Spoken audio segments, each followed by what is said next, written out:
Here I'm sitting down with Brandon to explore evolving aesthetics in real estate photography. The evolution that I've seen while we've been working together, for almost 10 years now. We started doing photography that was very like natural, kind of home and garden, softer colors, and natural light, things like that. And it's now what the market is dictating is much different.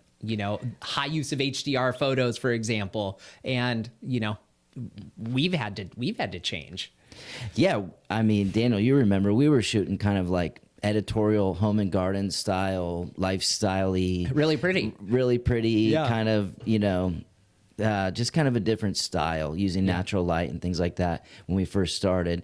And what happened was these big, real estate companies came in, they started hiring photographers and then outsourcing, overseas. And what happened was that editing style became what what the industry standard is today. Yeah. And so all of the kind of the creative work is you kind of seeing it kind of disappear. Yeah. The human elements of things. So it's kind of it's how are we going to still be humans and kind of serve the the industry. Yeah.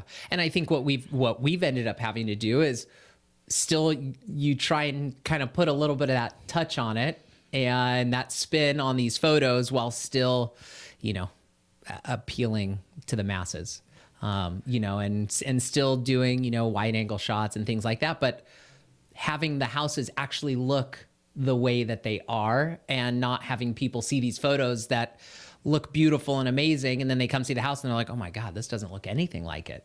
Right.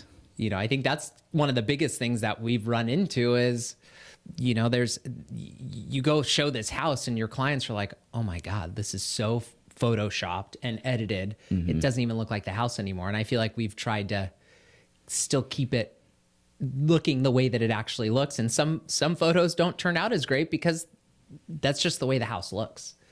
It's not that the photos aren't good. It's just, we're keeping it real, I guess. Yeah, and then kind of understanding what do people want to see? Yeah. What do they not want to see? Do they really not want to see the next door neighbor's house all dinged up outside the window? Yeah. In the past, we're like, let's get them in the door and help them fall in love with the house and like the beautiful parts of the house. Yeah. Before they get to know their neighbors. Yeah. Maybe the neighbor's a great person, but their car is a piece of shit. Exactly. And that right. sucks. Yeah. But if what are you getting married to? Yeah. Like the inside of the home or, the whole overall, do you want, what is important to you? But, the hope is that we get people in the door so that they can decide what's important to them. Yeah. I mean, that's how I think. Yeah, exactly right. And I mean, I think that goes exactly to what is important and what is and is not important when you're doing listing photos.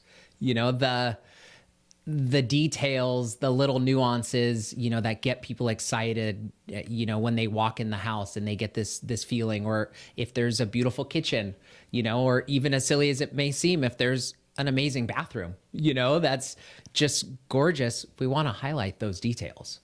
Yeah, and Daniel, you know from example, we've run into a couple of these situations where someone overvalued their toilet and wanted us to make sure that we got multiple images of the toilet. Yeah. Oh, I remember that property well. I'm not sure this is a selling point here, but it was important to them. Yeah. So we have to always remember who are we serving here? Yeah. And I think it's kind of a funny nuance of what we're doing.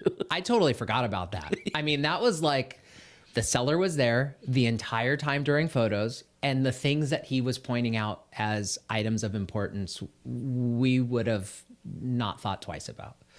And that just goes to show exactly right. Every person values something differently.